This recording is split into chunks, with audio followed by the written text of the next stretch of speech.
Hi, everyone. Welcome to Everyday Real English from Real Life podcast.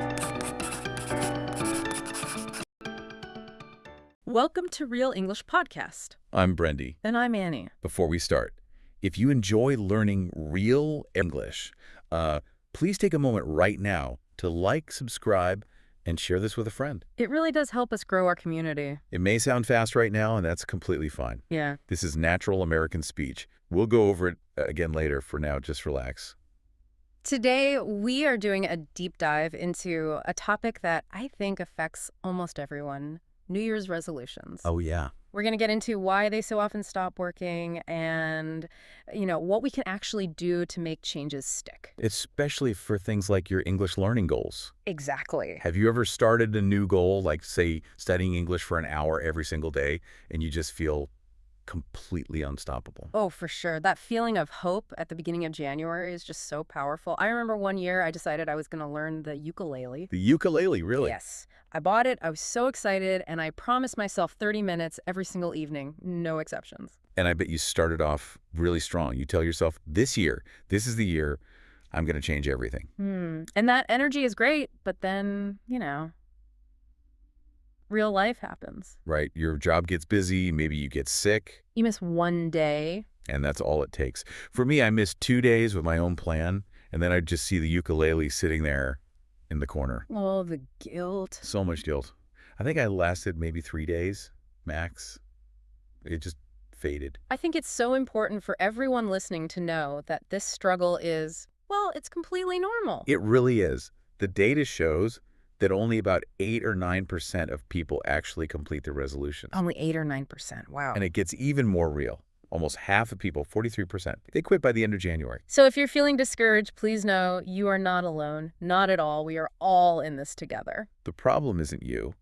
The failure is in the method we're all taught for setting goals. That feeling of guilt, though, is probably why we have so many gentler phrases in English to talk about stopping a habit.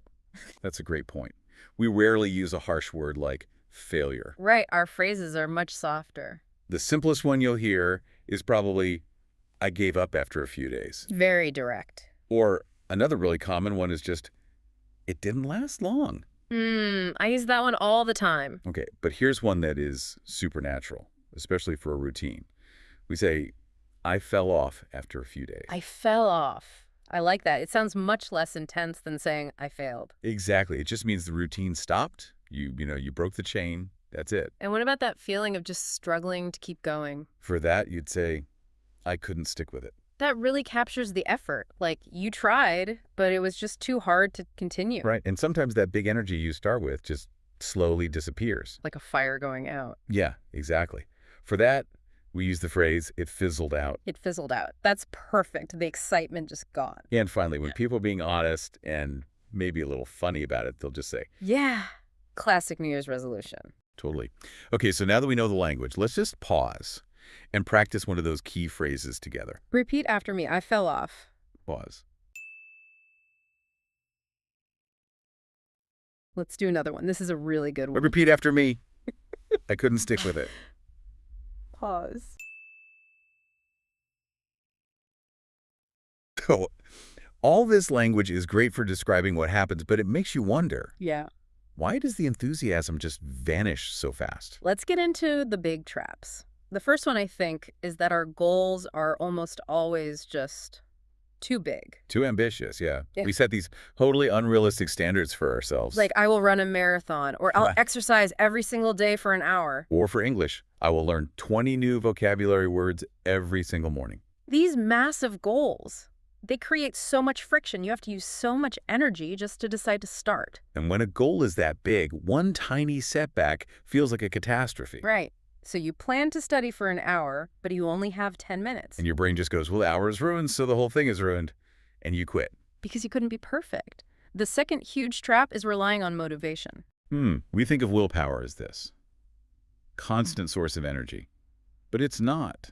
It's more like a battery. It's temporary. It just drains during the day. And if you only rely on that excited feeling from January 1st, you're going to struggle later when you're tired or stressed. You need a system that works even when that battery is at zero. And when that motivation battery runs out, we have an expression for it. We say, I was really motivated at first, but I burned out. Burned out.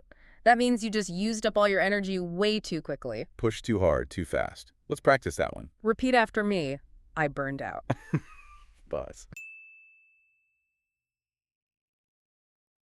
Okay, so the third trap is focusing too much on avoidance goals. What do you mean by avoidance goals? There are goals about stopping something bad, like I will stop eating sugar, or I need to stop being lazy. I see. Or, for English, I will stop translating in my head. Exactly. Those goals often come from a place of, shame or self-criticism, and the energy it takes to avoid something is just exhausting. So how do you fix that? I mean, a goal like lose weight feels naturally negative. You flip the focus.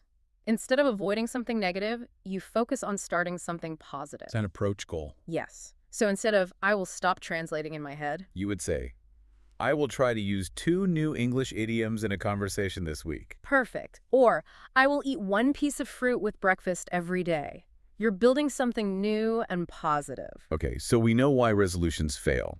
They're too big, they rely on a motivation battery. And they focus on the negative. So let's talk about what actually works. 3 gentle principles. Principle number 1, make it small. Make it ridiculously easy to start. So instead of trying to study a huge list of vocabulary. You use the 2-minute rule. Pick something so small you can do it in 2 minutes or less. So instead of, I'll practice speaking for 30 minutes. Try, I'll record myself speaking 1 English sentence. Or if you want to study grammar, I'll review just 1 grammar rule. The point isn't to finish some big task. The point is just to start the process. We have a great saying for this. Something is better than nothing. Yes, even 1 minute is a win because you kept the consistency. Let's practice that. Repeat after me. Something is better than nothing. Pause. Okay, principle number 2. Build a system. Don't just rely on willpower. Since we know motivation is temporary, you have to attach the new habit to a habit you already have. It's sometimes called habit stacking. Right. You need a clear plan for when and where you'll do the new thing. We use if-then statements. This removes the decision-making. So, for example, a really strong if-then statement would be, after I make my morning coffee, I will immediately read 1 English sentence. The old habit making coffee triggers the new one. No thinking required. Another one could be, if I feel stressed after work, then I will take a 5-minute walk instead of watching TV. You're connecting the feeling directly to the new action. It's so much stronger than just, I'll study more this year. Which brings us to principle 3, consistency over perfection. This one is all about building your identity. When you do that small 2-minute task every day, like recording 1 sentence, you're teaching your brain something powerful. You're teaching it, I am a person who practices English regularly. Exactly. The goal is repetition. It's not about instant perfect success. If you stick with the small thing, you can always make it bigger later. The most important part is just showing up. So what happens when you do miss a day? When you inevitably fall off? Well, first, we try not to use a harsh word like fail. We switch to something more proactive. The best and simplest expression is just. I'm restarting. It's so powerful. It implies the process is continuous, not that it ended. Let's practice that one. It's so important. Repeat after me. I'm restarting. Pass. And the whole mindset we've been talking about, you can turn that into a key phrase. You can say, I'm working on consistency, not perfection. Because perfection is impossible. It just leads to burnout. But consistency, even when it's messy, that's what leads to real change. Let's practice that mindset. Repeat after me. Consistency over perfection. Okay, let's try to put all this into a short, realistic conversation. I can start. Go for it. So, did you keep your resolution to read a book every week this year? Honestly, I fell off after about 10 days. I tried to read 30 pages every night, and I totally burned out. It was just too much. I hear you. I tried to exercise every day, and I just couldn't stick with it. It fizzled out. So what are you doing now? Well, I'm restarting. I said an if-then statement. If I put on my work shoes, then I will listen to 10 minutes of an English podcast on my commute. That's it. That's so smart, focusing on the system. Yep. The goal is always Consistency over perfection. Exactly. So if your resolution didn't last, through January or even the first week, please know you are absolutely not alone. And you didn't fail. No. You just learned what kind of goal was too big or relied too much on that temporary motivation battery. And knowing that, that's progress. In real life and in real English, we always restart. You don't need a perfect year. Or a perfect month. You just need a gentle next step. And now you have the right language and the right principles to keep going. Thank you so much for joining us for this deep dive. If you enjoyed it, please remember to like, subscribe, and share with a friend. It really does help. And if you want to review today's lesson, I uploaded a free PDF summary in the description and in the comments. Feel free to download it and study at your own pace.